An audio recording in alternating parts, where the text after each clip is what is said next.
Ole, hey, với nia, KL Mizo Production, YouTube channel, atangin badminton chung chang kan poi mo kan ti te kan han sei ho lok do na. Kading lama mi hi nulalal ko biki ania. Dilam mi hi.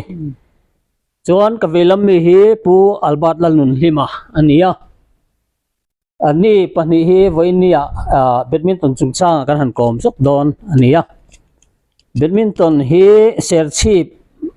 ian Mizorama record tam tak kan lo siam to chumi chung changa chuan income na poimo tlang puite zona thul ang te kan izot bokanga ti chuan hei tun tuma hian kan lo hriat danin tournament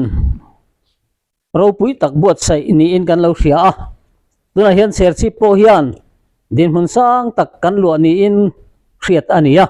chumi chung chang chu pualbat nin han khil fia chian sak ta che ole hey kar masa le masa mai July le August tha tirlampang chung khanin Mizoram pum huap senior le junior tournament te ei zola khelania chuta chon kan serchip le role le no pangte an che tha hle maya loman pakhat na te pahni na te yang khan category tam tak oma chuta chuan atlap angte akhu anga tangpon loman la tamber kan nia chu chu tun hnaya kan din mun nai vai le kan han che that da deu chu ni e ani le tuna hian medal eng ange serchipina non hon thaidan tlang pui a che che chu hora ni pon i khiat thaidan report min lo pek sak them o July ni som ni panga tanga kheltran senior akhan category puiber men's kan ti akhan in serchip in pakhat na le pahni na gold medal le silver medal kha kan han la a chuan doubles mixed doubles a po silver medal kan la boka chu senior lama kan din mun nia chuan akar le alo nia chuta chuan junior under 19 noilam under 17 te 15 te 13 11 ti te kha khel chun zom ania chuan under 19 boys singles a khan serchip atang buk khanin gold le silver kan la finalist pahni kha serchip play role te han ni ve ve a an min khil them o gold medal la tu kamal som luania tu fa nge albat lal nun lima pian ni ve ifa pa mo nu Varo pui ve. ton tap lama khel me ka ni chuan pahni na kha vanal mal som zola nu serchip badminton tlapa khel tho anu lepa na chung te hi pu vanal khoi zela nia van doi thak te nu lepa te chon an bora san thunga som hi chuan an ni pahni tang du na chu under 19 boys double sa khanin champion an ni boka chuan an finalist pui te poka serchip no pangte tho serchip bazar mi te vanal pek lua le vanal foi silo te una utang dun kha an final pui bok ani chuan under 17 ka soi chun zom zel mai don me ngoro ta han kat pot chat lok chenga an final pui te kha an ne view nge ne lo view i mu dana chak ve mai theidin hunan ding nge an van nei shama tuna mi te chan champion ta i mu bol bi dani ka khana niang a double an in khel tok view ma ro chu straight in an nea ma ro chu point kha tight chawa nom sataka straight chu ni lem lo ani ti tok khop mai van ka ngani thei tho ani mo thei tho mai chuan ni tan po chan sala om tho chu ate ro reng mai alo mo me chuan enge khatlai khan sei bel chuan chu under 19 na serchip ina kan lak ho ani ta under 19 ringo ta khan boys lama khanin gold le silver kha kan hui zo ve kan i chu ro pui ve under 17 lama mal som lua chu vek chu a champion boka so na final pui kha champhai lama mi hi nia khata po khan le lama chon pool kha siam tha se chon serchip no pang ve ve na final thei tur kan be se nia maro chu semi final a ne ta ka kha serchip ma som lua champion ni na ne ta ka kha semi final a serchip no pang khata khan an om hlowa chu bang chon อันไฟนั่นลิสกันในดูนตลอดโลกไม่นิ่งกันเลยลำพูเราเซไฟนั่นแหละเนี่ยก็ไฟนั่นรวมแข่งไงตัวกันไปสิตัวอันนี้อ่ะ พัฒนาสดเลยลูกตุนมาสินียราอินเขลบางลายอินสกิลขังตุนลายทั้งทัลเฮาสกิลฮีเคยเองที่นี่อิเตขินดานมินทันสิลเทมอ๋อก็หมู่ด่านส่วนอันเขละฮีไอ้นี่หุ่นไล่เนี่ยส่วนฟิตเนสสาปนนี่สกิลสาปนนี่เซ่ไอ้นี่เลดเวลหิมหูเฮกับหมู่จันตอนนี่ถ้าฉันตัวเองคิดมาเฮียนี่อันชัดชัวอันที่นั้นอันกลุ่มปุ๋ยทิ้งเซ่อันเรื่องรูปปุ๋ยทิ้งเดียวเซ่อันมาจวดหุ่นค่ะงานนี้เดียวต่อไม่นี่เฮียกับเสียตัวมาจวนนี่เขาเตะเสือจนเบคันถึงวัดเตปกันหาสันนัดเตะเนี่ยตั้งแต่ยังเทียมแล้วเนี่ยตัวไหนจะจวนนี่อันดวงโตกันอันดาเทียที่อันเพลย์ดันมังชิมาเตะโดดเทียนเตปนในนัสซาตุนไลอ่ะส่วนละไม่ที่เห็นดูตัวเราเอาสำเดาเดียวกันหันพบปุ๊บละปุ๊บปุ๊บสเราบวกนัดชิมกันหันตัวกันหันหาเลยปุ๊บสินั่นแต่อันนี้อันฟิล์มคูร์ไปตอนนี้เกมรัลลี่ช่วงอะไรบอกกันตัวมาแต่ส่วนหันสวยเลยแต่ละกันสักเดือนมันนี่น่าจะเราเงี้ยนี่ก็แค่เราว่าวิ่งกันรัลลี่กันหาเดี๋ยวสูงไม่เนี่ยที่ไม่เตียงกันฟิตเนสปนทิ้งเราเดี๋ยวตัวไหนส่วนฟิตเนสชัดบ้าค่ะวิ่งสมมาตั้งสมหินการให้อันรัลลี่สักต่อไหมเดี๋ยวขันสักก็ขันหันเนมปอนะตรอเดี๋ยวเวลกันเนี่ยตัวไม่เกี่ยวแต่ก็จะเลยเลยให้ก็ดิ่งแล้วมันมีเหนุลาอันเนี้ยอาจารย์เลยกันเพียงอาจารย์เลยนุลาพวกกันที่กบนกอันนี้พออินไม่เราแค่เทียมมุละตินงอรอจุมีมาอินเกฮีกันมิงจะซีวีเอลช่วยอันเนี้ยปุยตินนัวเขลกันเนี้ยกตุยจบโชว์เวียตินวันนี้เห็นกันตาลันดูสามประคัตเอามาผู้วันละอวยเฮียนจิงสิกุลกันกัลชินไลเฮียนมินโสมกัดมากันนิ่งลุตุกินก็เขลปุย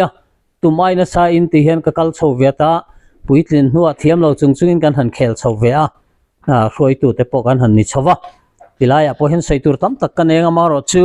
จุดไล่จุกันใส่ตุ่มเบรเล็กันอินคอมชันนี่ละวะจุดไล่ขจูเกษตรดังพอหันเสียมนะทำให้ใส่ตัวจุกันเนี่ยมารอจูกันทุบปุยเบรนี่ละวะ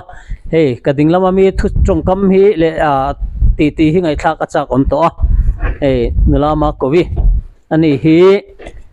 แบดมินตันมิโซรามาอลาวลาร์ชาวจันทิร์โพเซอร์ชีพทีมิงชัตูมิโซรัมทีมิงชัตูอันนี้แบดมินตันจุงชางบุลลาวจันชาวดานเล่จันจินติลายมิโซรัมไม่บ้าก็อักเขลดันตลางปุยหันใส่พุทธศิลาอบากจุดดานอังินใส่ชุนรำเจลตูรินสมเล่ดอนเนี้ยเขลชาวจันติร์ดานฮีกันเตดลายเห็นอาหารตัดสิมฮีข้อลายเห็นกันหลานลูดจิงส่วนชัตเติลก็และร็อกเก็ตปอในเราเห็นมีเชียนติตาหันออเล็กช่วงคันกันเราเวทีนะส่วนคันกันหันเขลชาวเวตาข้ากับเราตุยชาวแต่เอ็มกับไปเห็นร็อกเก็ตจ่าสมงมันให้มินเลยเวตาส่วนที่คันกันหันเขลชาวกันซีเนียร์เตผู้บ้านนัลซอมเตผู้ทันเลียนเตหูอันสัตว์ก็มันลุยคันกันเขลเชียนตานี่ส่วนที่คันกันหันเขลชาวตาข้างอเราปวดสุดเราสุดที่ไล่คนอาจส่วนอินเขลจันไล่ส่วนโฮลข้าเองอังเงียดินหุ่นเสียชีพซิงเกิลกอดเนี่ยจะมีไล่ส่วนซิงเกิลกอดข้านั่นเนี่ยตาอัชวัดซีเมนทิ้งเพลนี่มันโตก็เขลส่วนทิ้งเพลก็เขลชาวมาลกิจูซีเมนก็เขลมันว่าทิ้งเพลก็เขลชาวมาละส่วนคันกันเขลชาวตากันเชียนเตหูกันเขลปุยสองคันมินเนี่ยเราห้าอันนี้ไม่เกี่ยวกับเขลชาวคันกัดตุยบุกะกัดpractice นัสบุกค่ะเชียนเตขัดยังกันหันวกชินเดอร์ปุยเฮาสองคันมินจงเอ็นห้าอันนี้เราไม่เกี่ยวกับเขลชาวปกคันมั่วอันนี้เลยมิโซรามาอิรอนลาร์ชาวจันข้าเองติดกุมเวลเงี้ยเนี่ยกุมเองจัดเวลเงี้ยอีลาร์ชาวปุยที่ไอ้จัมเปียนชาวที่จอกแล้วนี่โอเมนี่ที่คันซีเนียร์ก็รอนจัมเปียนมาเห็นจูเนียร์เห็นกันซีเนียร์เตจะสร้างเตเบียกมัวนี่เตเขาข้ากันเหตุเราเรื่องจูเนียร์ก็จัมเปียนหัวพวกคันซีเนียร์ 90และ89 90ที่เวลชาวคันนี่จวนนี่มาสิละ90กุมโตปากคันินคันเกมาคันเองกันเนเทเรานัดชันติคันก็อินจิรชาวตาเกมาก็เทียมนัดขัดจวนเนี่ยต่อทศไว้สินนะกุตุมินรอนมูรงดคันก็จามชินตานี่จวนขัดเตียงเบาชินะอ๋อ ก็เวลโดน โอ้ขัดเตียงเวลคันมินรอนติชินตาจวนมาเสกขามีเกมาก็ริรูกันอินจิรชาวกันติชาวคันอันมานี่เขากันเนตาค่ะ91ชาวจังขจวนินอันมานี่คันเองปนมินรอนวงมาเสหันจามนั่นแหละหันตีนะค่ะกันนี่ตัวบิ๊กเราตามินรอนวัดทัดเทตเราแรงอันนี้ส่วนอันมานี่เขาตีเนี่ยคันกันหันติชาวะคันมินวัดทัดเทตเราจูเนียร์ดูจวลิเตเขาคันรอนลดชาวเวเลตาจูเนียร์จังอินรอนไกชาวะส่วนมาเสนูเตยเตก็เตียงเขาคันเนี่ยปะเทียนซาระเนี่ยเกมาวันทูละวะอันเนี่ยตัวเรียนอมให้กระตุ้มเราเวตกไม่นี่เกมายันกระจัง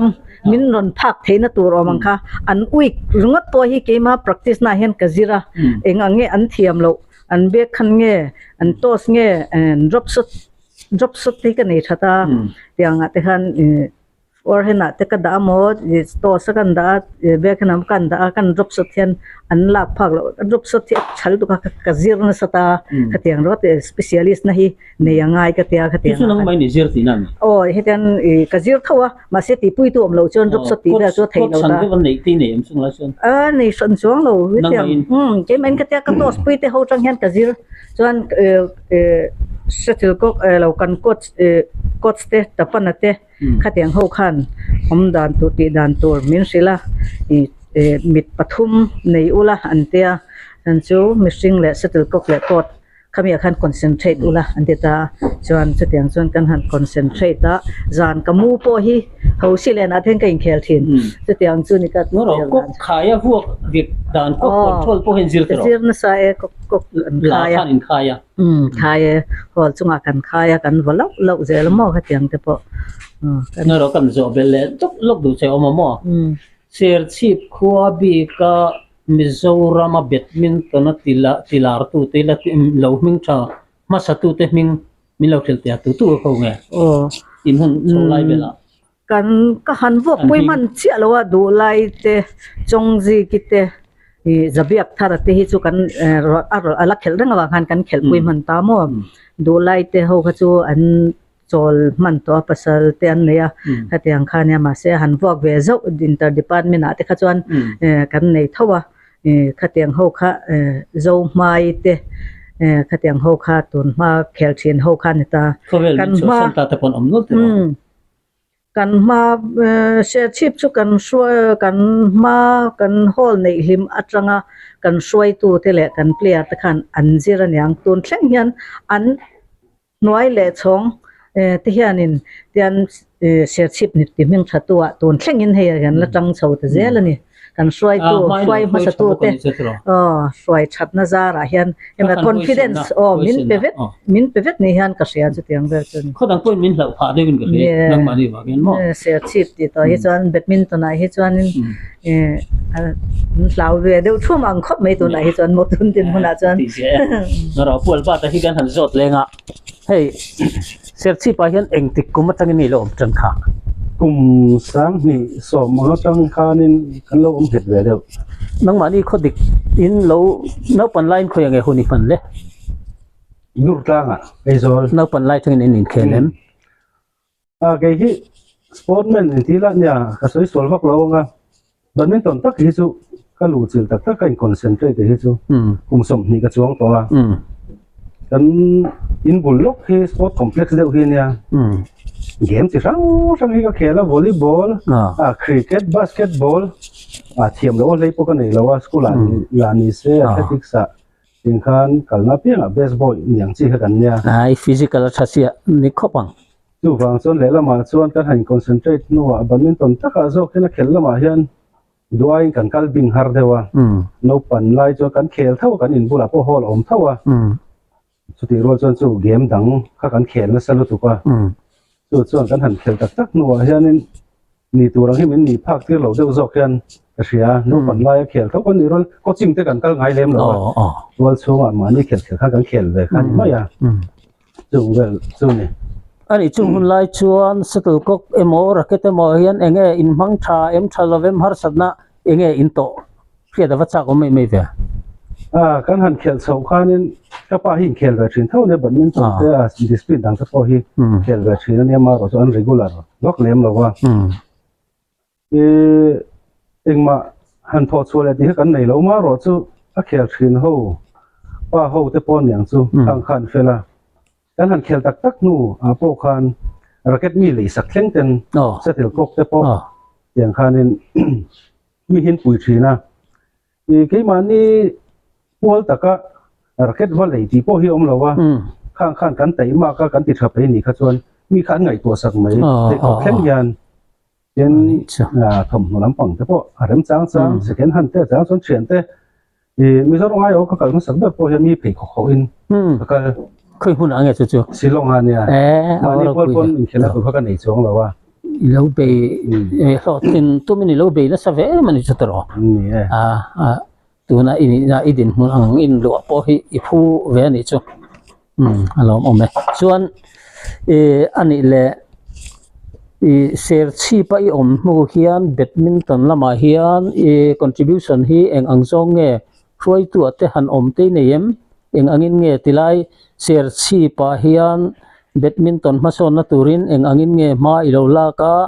district ate roi tu te ilo ni ve to thin nge I khel ve mop mai nge tilai te kha khit mai wacha kom ve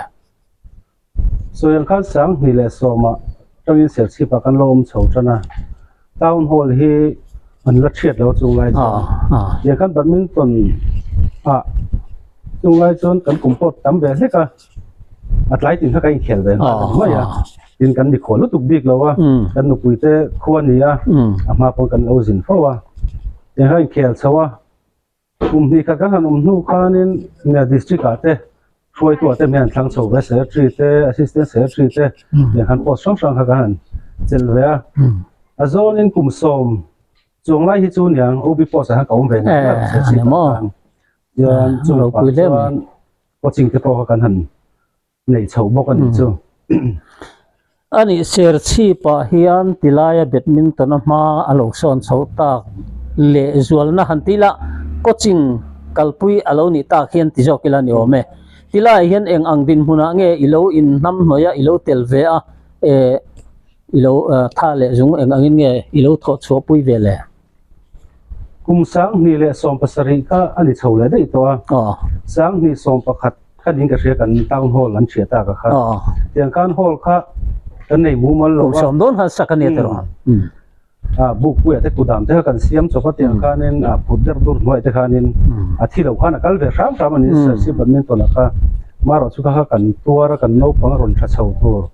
te po khan an ni turang khan ya pui ting de chau khan kan wapan ram khan ne mo ram kan tinu ram khan ya chu kan hol ka sang ni le som pasari khan an ron sapum hlop ta tu na selsi indoor stadium aku chuan a chuat po cement te la nia tiang ko te po kan rin nok ka nia kami nu lok khanin kan hon ti mai la holan pum lok nu khanin private kan lo be sei tu te khan o wangin no pang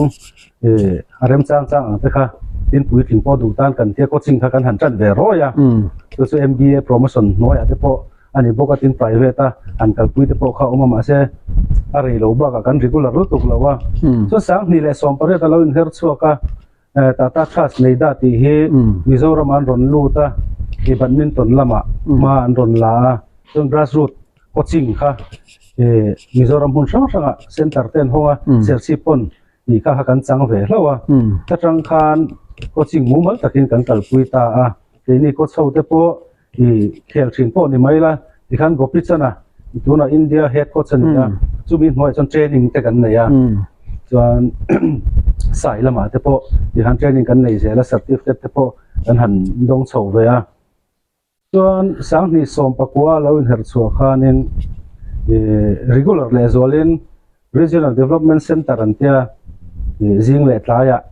ni khata dar kar lital coaching nei tur ani an tia chumi chu serchip po khan Mizoram center ai zola le serchipa an ron honga chu sership khan kan kalpui thata wang khan khang RDC te po chang thei kha kan ni no pang nu ma thleng pon le hruai tu te khang zong zong kha kan phur tlang veka kan in poi om thatlanga sumi RDC kan han ti te chu nge regular tak kan ti ha kan han beya khat kan kal nu khan tournament kan han nei ta ei zola chuan han soi tamai mai la coaching kha rut ma training private te sarkar ang te pon an culture chara serchi pina ma bul kan han tran vele te pon ei zola te tournament kan tel te chuan among da phakan di ve ya maro chu coaching a pumpu ya kum ni vel kan kal nu ka chuan Mizoram kan lang chho tana chuan lockdown te khan thleng chho tana maro chu kamikara khan tournament an han siam le ya chuan khang kara po khan chhum lo chat lo in coaching kha nge ni a him theyang dar tur ti si khan kan kalpui lui ve ngar ngara ti mai teng chu ra kha lo la tournament kan han nei le kha chu category som ve la khan category pasari khan sersi patang khan go kha kan la thei ta paru pui o to sang ni som ni pakhat ai chuanin kan la ol lo chawani chu chuan hei kumin hi om la tok kan nau te ho tle min an kum po khang hun lai kan coaching tran tir chuan kum som noi lam khan ni de veka then chu kum som pakhat som pani te pon nianga atam zo ka kum som noi lam an nia hei tuna chu tle man pui thling ve ta deu kumina phei chuan men sa ten han tel ngam chho ve to an kum som paruk som pasari som pariat ten ni ve to yang hian record thatak te po kan nei chun zom ve ta ni hi berana lom ome chuan pima koi than job le du se oma tiang khop hian badminton hi lo tui chilta avoin ni hi chuan I khel ta fak lo ni in ka sia enge chan toy ten min sang lok te pima 2011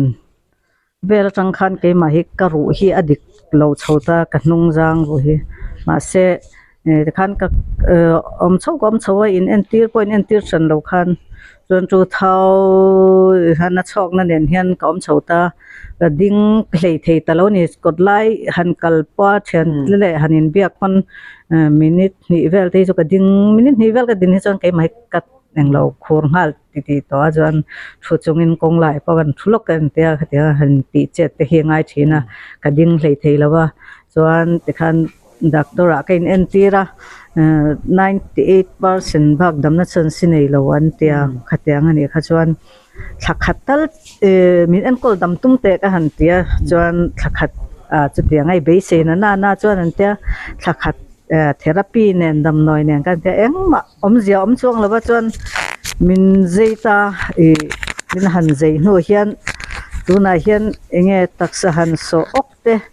han zuan te hi ka ngam ta lo re ni chuan badminton hi ka chol san ta mak ani a fi la poin ka lut ngam ta lo rim ka tui lu ngam lo san fia ka cha ai ka tui tu khi tu na hola ka ti chuan ka mi thla hian ka thil ti dan kha ka se sia ti cha khan tom ta ni khami kha ka phasi lo hi ka ri ru som lu te ka ti lo pha ka a fi la hen ka lu lo pha tok mai ke ma he chuan ma ni cha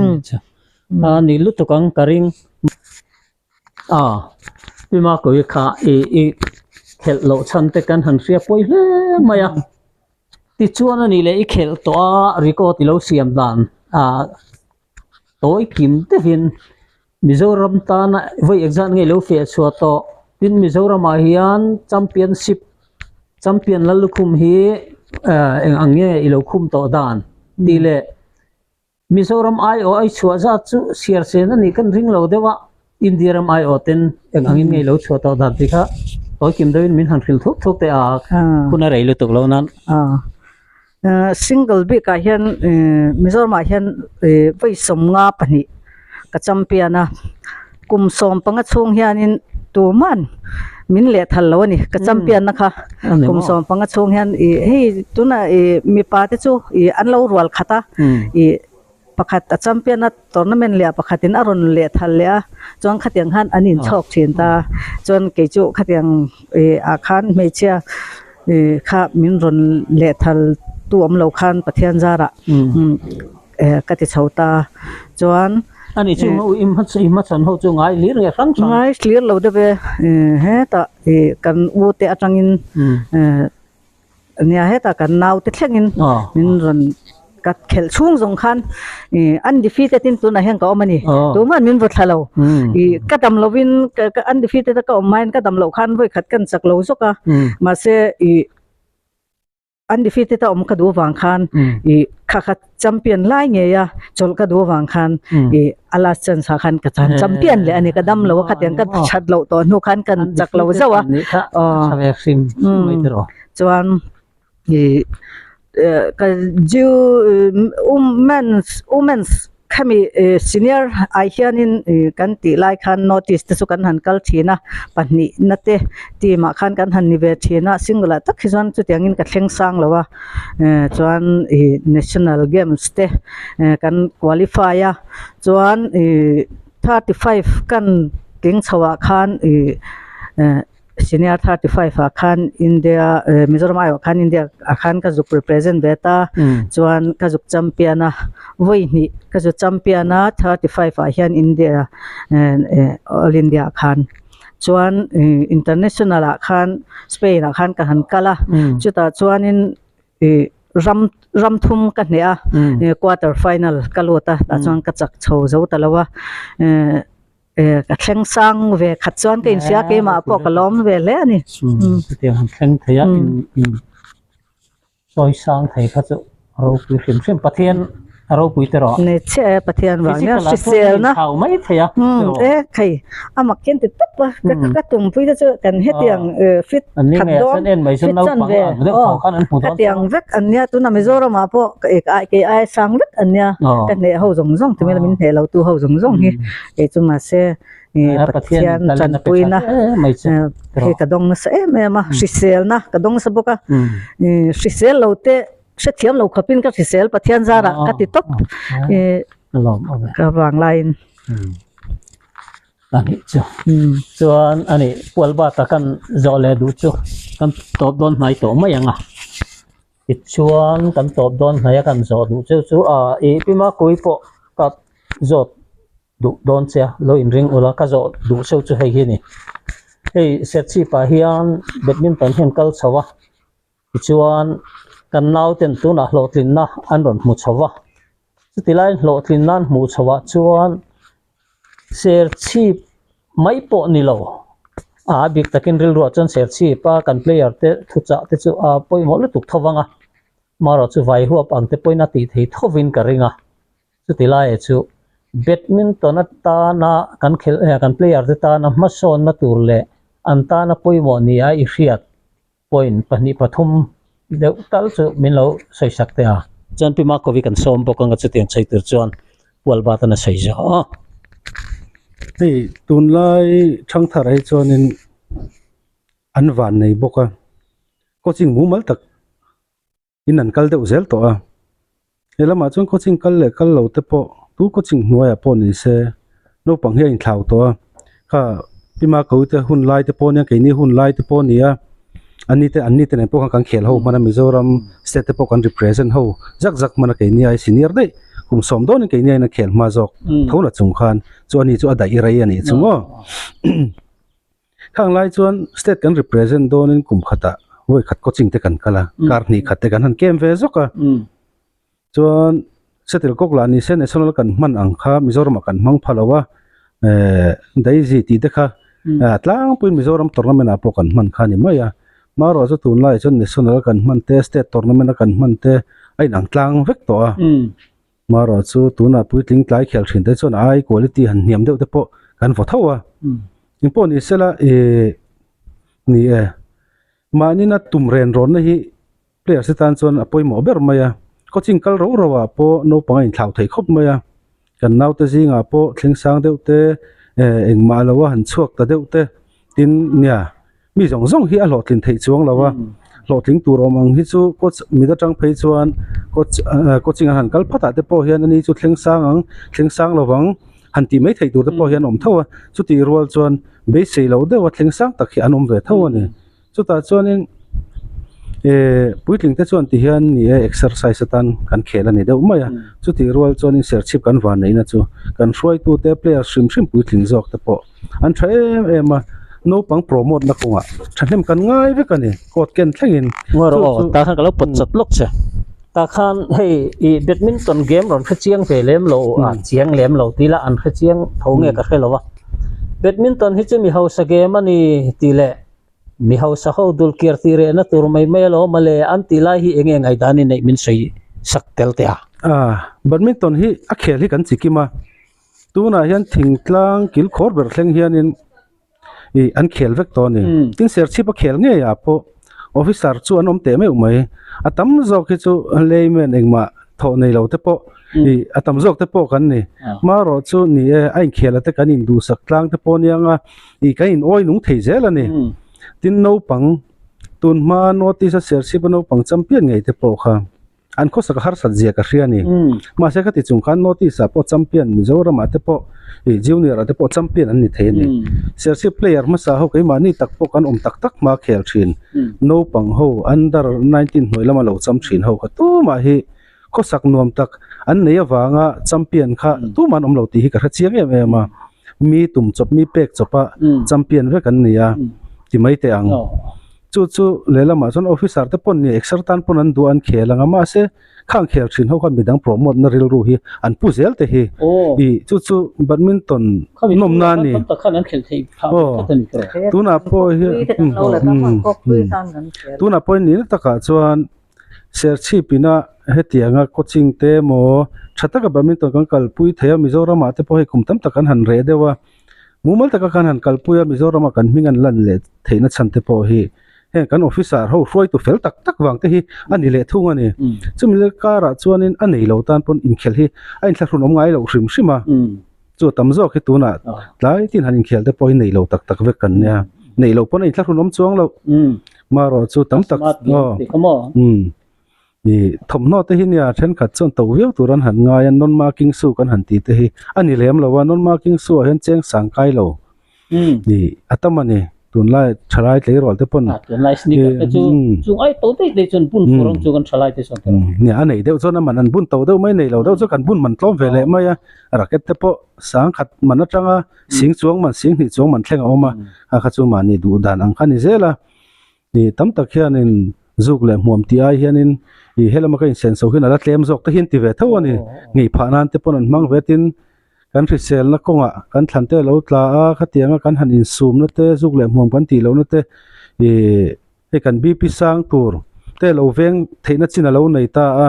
khang kan dam doi kain en kol tur tam tak lo ven khan ka hlok zok ti hi an tam ve ni chu ti to hre to lak lo tan chon in ya han ban sana hara all season game hi ni ve a fura thala khel thei te hi ni ya chu har sa te changa a ho sa thlengin an khel vek ani mai khalam officer game ti ka chonin apar senin lataila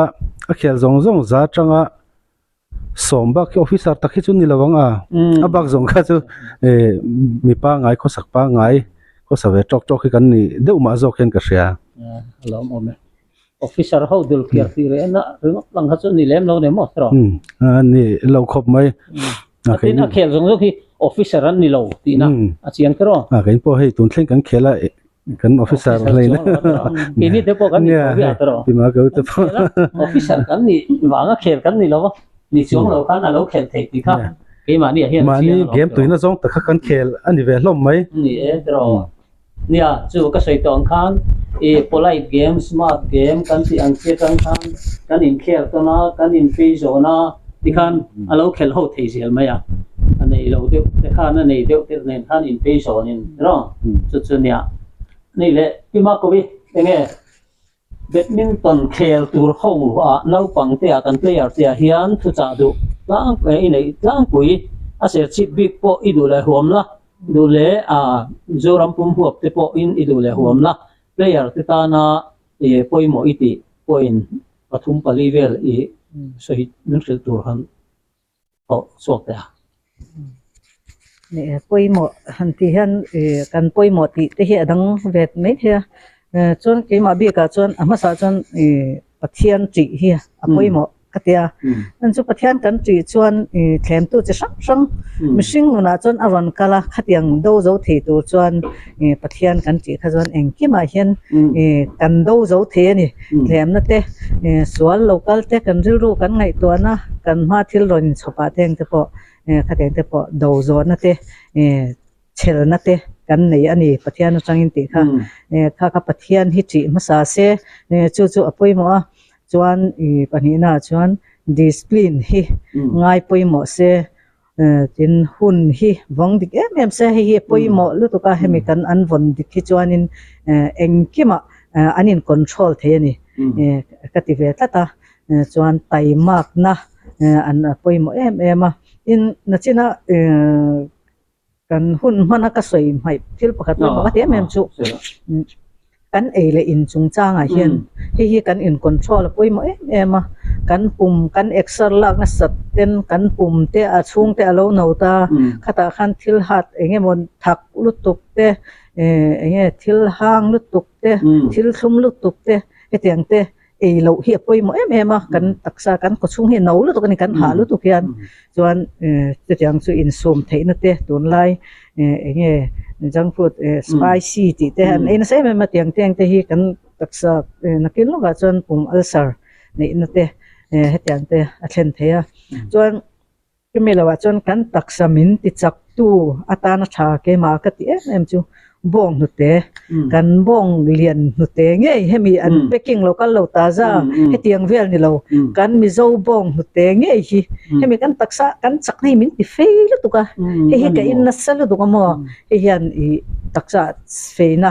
chak na min pezual ti khatiang te kha kan cha du ni với nia kan hanin kom ho theya lom om khop maya kan hun hi che pawangin anin zo om le han soi om kha a ziak sa thlip khlep kan ni lova tilaya hey KL Mizo Products sonten kan hanin mufua yang hian rem chang kan han zong nok nok ania ziakin kan nei che lem lova ti chuan kan fiat le do chu pualbata kan zo duwa chu mi kan zo do chu tun junior le senior championship bot sai tak kha zuang tuya ni in ka fria zuang tuya an khelna kot ni phung kha training center ti te nin ka fria not isa chon ro pui ber ti te kha ka lo fria dan ania ipo kha ka juk mu ve to kutlai kot ruk lai te om ni in ka fria khung khu a kot chung chang le kha tournament khati tak me share chip akan player ho tena share chip kho chok tilani ome a club zong a chuang club thanga in register na te pon lo na yang maro chu an permanent address chu share chip ani tlang puya khang ho ina kot an o view ni a soi te kha adik regem timin han soi sakte a nia senior championship khel zo khan junior championship kha khel zuan ya august ni tang khan an khel chun zom le maya chuta chuan tuna an khel na hmuna hi Mizoram Badminton Center ti nia aizol zuang tuya omania an hon thar lim lol tun June thame ya hon kha nia training center te khatelem a ming hrim hrim chu Mizoram Badminton Center ti nia chuta chuan RCTC an tia MBA tele Tata Trust te neida te chang ho in chumi hmuna chuan coaching center kha an kalpui boka Mizoram mun rang atangin player yan riaka yang chuan in nge ni academy changklung tak om boka ni chu khami hmuna khan chu tun kumin jun thla tanga chan mai khania ni soyang khan notice a chuan tuna chuan in hall thaber pol ani ome a chuat te po international standard vek ania chumia chuan badminton court ruk alenga serchi pa hian court thum kan neya chumilet vela lian tina ni chu chuan kha min han zo na junior championship a khan final khelan nia first match turan ron puanga finalist clear kha chuta chuan court ruka oma court ruka khan final khela khan share chip no pang khan ko zong kha an lu fai ve kan ni a rualin ko ruka khanin an khel rual ve ka tum khata an khel hal thota ser chip ko chuak hi ne ba chu chuta chon ser chip clear ming khan ko ruka kan lu khat thei ni zia chonin avoi khat pon na po final paruka chonin kan lut phot tina ni chu e tilaya coaching kan han nei ra te pon ni je lang chu te ro ni te reng mai hei kan nau te hi alo momang reng khop maya tikhan atir lama kan soi khan chun zom lokila RDC kan han kalpuya kumthum vel kan kalpui nu khan phai lama tangin India junior coachian ka academy om turno pang ka duwe ikaron zong do ne Mizoram atia chuta chon no pang hi som RDC a hian an kal thina ni chuta rang chuan no pang pasari kha academy thazo ka chu India national level anga tha academy om tur khan an ron thlang ani apa kan thlan lo te po khani taka chon meichian nia i lekha zir du zo kan nia badminton akal zelai chon lekha zir lama kal dun ni wang khan an omzui lo ni maya chung chu ser chip pina enge talent kan nei le kan van nei na te po anianga chung ho chu tuna tun thleng pon academy a then chun lo ma then chu ar sana wang te po omzui lo thei omzui thei lo te pon om thowa e khang opta lo te pon an huna thei to pan chua khang po khan final kha an lu thawani tuna te po khelo India noya te po coaching kan han kalpui boka tin then khata chon grassroots tata trust noi khan an lakal thawa khang ho zong phai lama omte khang belkhom khan in ti khan final a khan court ru kha kan lu dual mai ni chu ngoro lo kan lo pot lok se ser chip kan player ho ten khati taka final an han lu theina chana kha coach wang ani khathui takha arin angeni ni lo thei lovin karinga ser chip a hian coach hi exact nge om thin reng to reng chule tu na hian an min khil them nang kha ma sabir fe ni em kha ani deuh ma yang chu a ming chuan pulal nun tluanga veng lai hi ani po khan ti khan tata trust noya khanin training te po anei boka ni po kan naitin puwanal khoi zela veng chunga mi hian anei boka ani hawa kha ati ma sapol pulal nun tluanga nen hianin kan ma sabera training te kan han nei khate coaching kan han tran chawa ke senior zo kan ni wang khanin enge ni ring leader deuh te kha kan la ve bok ani chu chon RDC te kan han kalpui chawa coach te kan poimo rualin khang lai kan hroi tu te tun thleng pon ania min support na kha poimo ni elama chon coaching han kalpui khan ko tam tak kan lua khang min kian thei tur khan hroi tu te le player laya practice thin te pon yang khang support na kan dong thaem maya ko the min kian chak duwa chu a coach ten an kan thiam na kha kan duang kan mang chuak thei ve bok ani chu chon coach kha an kian thin chu mo kian thine tlayan khel ai te tin dar chu ti za ti bi tu ko ma kami chung khan min ti boi lawa dar chu za ta tang chuan coach khatin chang lenga han ti te extra pack tiang kha khami kha kan that pui ni ber mai du to kan opang ina an khel theina hun an pe kha ke ni ta na ko stan ti theini lawa hroi tu ten an lo tran pui angai tin nu le pa support na po kan dong tha kan coaching te kha an nom thina nu le pa ten ron thup maya ti khan mi ron en puya thing pui te khatiang ei le in tur ten ron so a tiang khan enge ni coaching ani ro khan lim tak khan hun kha kan mang ho then ni nu le pa ten en thleng pon chu ara hi kan seng chho ani kan tran rol na ra ani le zo na pakhat chia kan bel le lok duwa khami coaching an on kal khan zirlai an ni vekin kan ringa an zirna konga enge har sanna an to phaem an zirtir tu te nen pa ka an zirtir tu te mai pa ka khan nu le pa thang te poinianga tin an zirna kha enge atuar via vem atuar phaem in hudana tilai kha ka va khechak ve khami ser chi pa coaching kan kalpui tun thleng pon ala nia kan kalpui dan ngo wa hi chuan an sikul kal hi chu ati boilem lo ni an zir thadula dula wa chu an mani thuni ta sela an taimak le mak lo te ponianga kan wa nei na chu ti khan jing le tlaya coaching kal turin chu kot khamin kian thei tlat ani chu wang chu school a hun pa ngai an kal vek theya an mani an zir du ni chon zan lama te tin zinga te po ma taka te po thoin an zir thei veka tin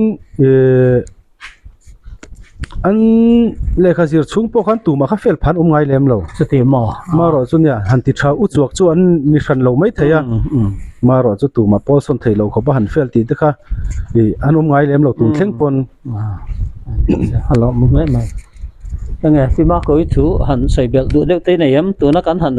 soi mek lai tang te khan iril ro ron thar chok a khati lai kha chu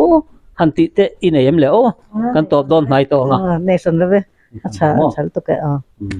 alo mum le mai hei voi ni a hun thatak mai kan han nei tlang theya voi ni a hei ser chi a kan player ho te tilaya junior le senior tournament a kan champion hote lompuina program mangin ruaman na sitba kan han te sitba kan ti hi SDBA tiakal rank thin kan nia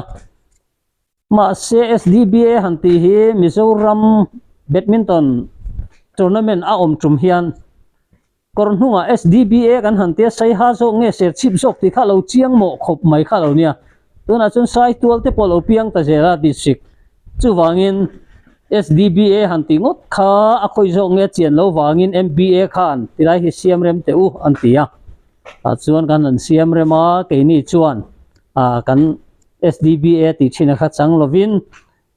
ti danglam na tur kan han ngai to committee in chu ta chuan boxing ho po tianga in siam rem hian setba an tia ke ni hian sitba ti ve thung setba boxing in an tia ke nin sitba kan ve thunga chu SE e lai hi ser chi pa e kha kan da tel maya alam nuam tur zong in tiang khan kan han tal ania chumi program ma chuan hei voinia district sitba committee in engtin nge program kan manang ti kan han ruam man na chu committee chuan pima ko hianin a picnic spot hi man lovin indu to kin ron mang ro u atia voinia hei hun kan han mang hova nuam takin no pang ho po hei kan hnunga hi swimming pool nuam to ko ma thangam te po khu fan tham malo omani chuwangin voinia a hmun ma cheng tam tak alo mu chu a thei na dar kar anga serchip district badminton pualin tiang hian an hmun ma min man tira chunga hen lom thu kan sei mol duwa tin badminton hi ala mangai tak chisita mi mason na tur po hian thuron te po nakina ruai tu te po min pezel tur khan kan cha du boka tin serchip hinia atop na ta na kan sei du pakhat achu hei hi ni serchip pa hian kan coach sina soitak ang khan kan hall hi tun ma chon town hall ti thina nia maro chu badminton mason zel na turata na indoor stadium hi puza wate puso mate malak na in kan ti don nge ni tilaya indoor stadium kan han ngien ve a chu pu hol atenen tiang khan ruam man na nein PWD ram tenena in siam remin town hall thina khan indoor stadium din turin ruam man na kal chhota a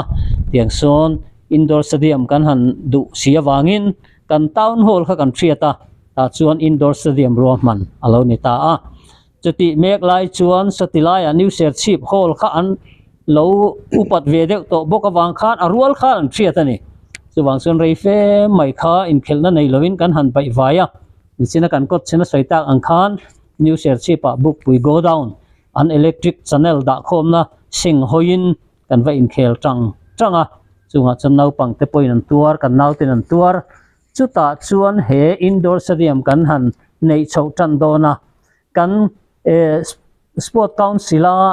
kan secretary putlana min englo kan in biak na khakaril ruwa voinia hian aron lang chuak thara kan soilang tu ani chu carpet pathum puholan min pek chuma kan zuk boi pui khan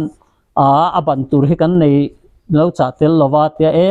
robanin kan lo phun mai don nia poisa kan nei ve silo kan ti kha roban chuan in phun lowang kan ron ngai tu le mayang ati chan na lai min ti chan na lai kha ngai thak nom ka tia ta chuan chuta putlana na kan sport council secretary na min cha kha ani le tiang khophian kan du sak cheunga ko ta na hian cheng noi tel fe kan senga ser chip hi mason turin kan lo khi in mason na kan lo khir don ania antia chuta ka chan na chu o lo khir ro tu na changa kum ngaral ma hian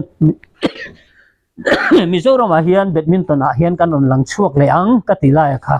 a lo thin na kan muta chung chu fa in nia alom na te kan han nia voin ni he top na ni lovin ani chhozel tura ngai ta ila chung chu voin nia program tiang hian hlimom takin hei kan KL Mizo production in nge tlom ngai in thanem ngai na in tilai kan in kom ho na te min han covera tiang hi min the dar sak le tura chun kan han be se ya tiang hi mitin ten lo ena badminton lama po fiat bel du emo zo na nei du kan omani po in zot zelila arala kata in social lovin emo kan tu kan fa te tilam ge makal tura kan du po in tin nge niang kan tianga ei tilaya kan shuai tu ten oma district shuai tu ten om boka katiang khan kan ti ho chho zel don nia ti kha kan ha sei du ni kan lo me